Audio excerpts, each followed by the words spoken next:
As chairman of the West Coast Group of the Red Cross Societies, En tant que président du groupe de la côte ouest des sociétés de la Croix-Rouge, j'ai toujours eu à cœur de voir comment nous pouvons soutenir la lutte contre les maladies non transmissibles qui sont répandues dans les 7 pays qui composent le groupe de la côte ouest.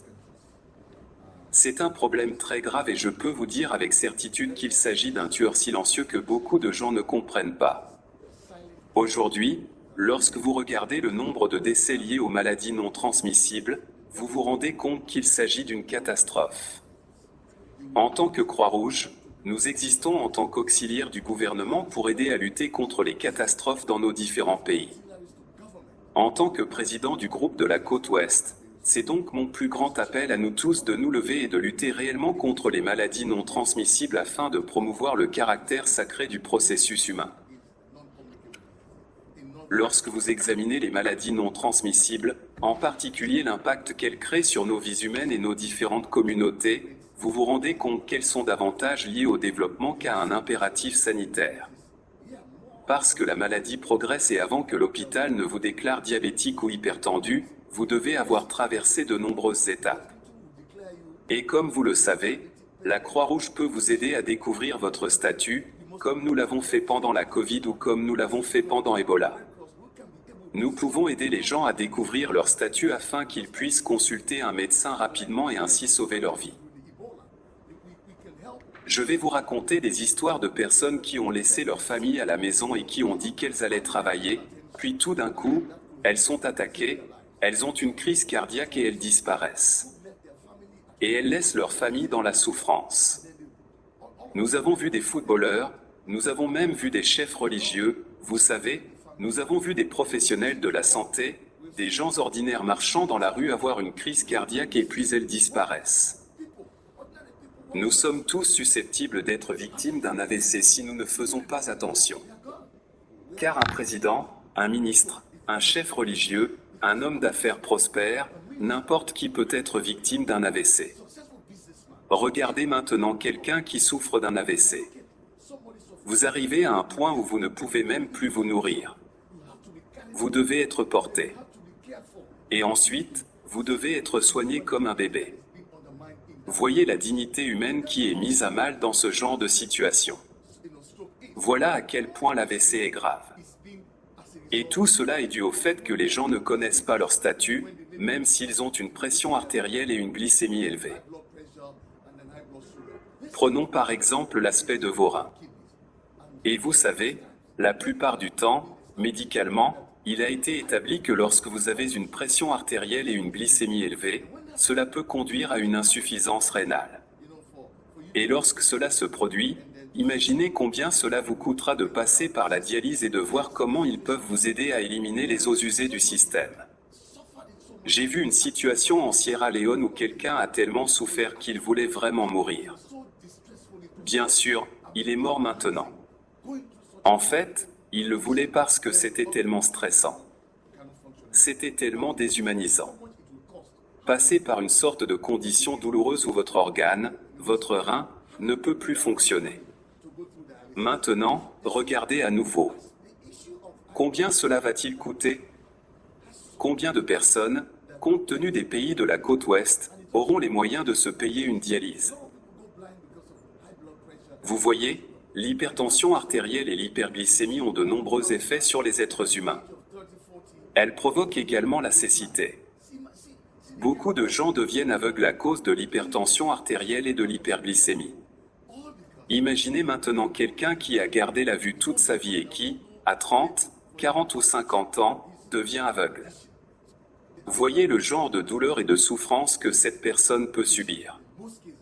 Tout cela parce qu'elle ne connaissait pas son statut ou qu'elle n'avait aucun moyen de vérifier son état.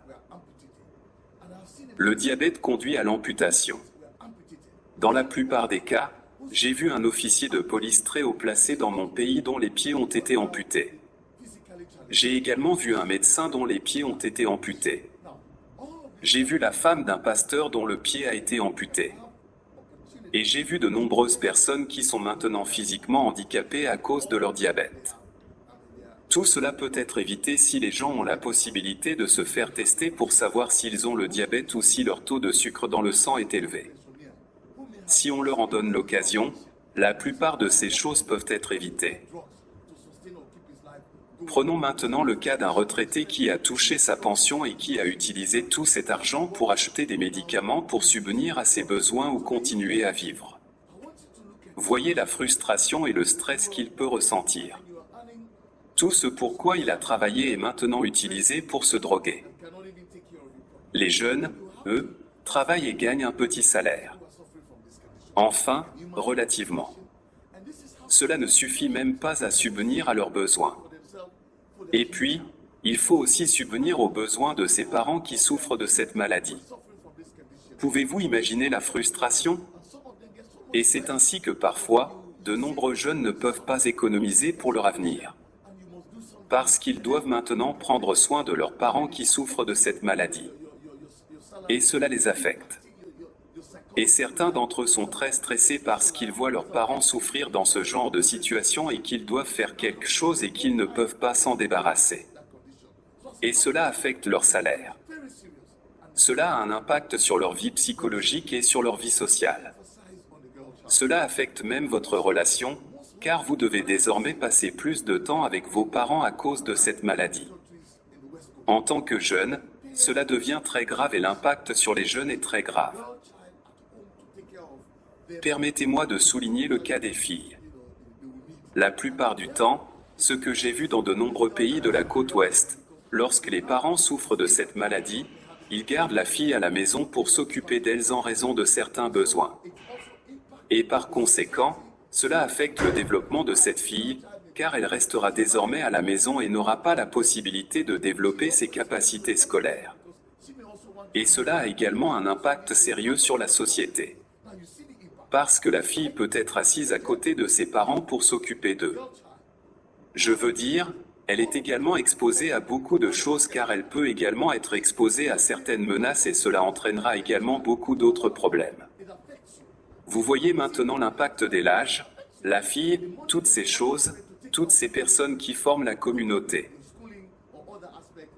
Regardons maintenant l'enfant. Si vos parents souffrent de cette maladie et que vous êtes un enfant, quoi qu'il en soit, cela vous affecte, car voir vos parents dans cette situation vous affecte. L'argent qu'ils voudraient utiliser pour prendre soin de vous, peut-être pour financer votre scolarité ou d'autres aspects, est maintenant utilisé pour acheter de la drogue. L'enfant souffre donc aussi. Et si l'on regarde à nouveau la communauté, si la classe ouvrière, c'est-à-dire la plupart des gens qui ont les ressources nécessaires pour nous aider dans la société, et qu'ils sont atteints de cette maladie, ils ne peuvent pas apporter une contribution significative. Certains d'entre eux peuvent avoir des problèmes d'AVC, de cerveau, de vue, et être amputés. Ils ne sont plus efficaces. Tout cela a donc un impact négatif sur la société. C'est la raison pour laquelle nous devons nous intéresser sérieusement aux maladies non transmissibles. En tant que président du groupe de la côte ouest, avec mes collègues présidents des différentes sociétés nationales, nous sommes déterminés à agir avec force et à aider à lutter contre l'hypertension artérielle et l'hyperglycémie dans tous ces pays. La Croix-Rouge, les jeunes et les femmes seront sur le terrain pour aider les gens à accéder à un test rapide pour connaître leur statut. Pour l'année à venir, c'est notre action stratégique. Nous commencerons par cibler 5% de la population de chacun des pays membres. Par exemple, au Nigeria, nous allons cibler environ 11 millions de personnes, au Ghana, 1,6 million, puis au Libéria environ 276 000, en Sierra Leone, 449 000, au Togo, 442 000, en Côte d'Ivoire, 1,5 million, et au Bénin, environ 650 000 personnes. En tant que président, j'appelle tous les gouvernements de la côte ouest à soutenir ce projet, car il contribue à notre bien-être. Si vous avez une société en bonne santé, votre développement s'emportera mieux. Par conséquent, parlementaires, chefs traditionnels, communautés d'affaires, nous tous, considérons ce projet comme quelque chose de très important qui favorisera le développement de notre communauté.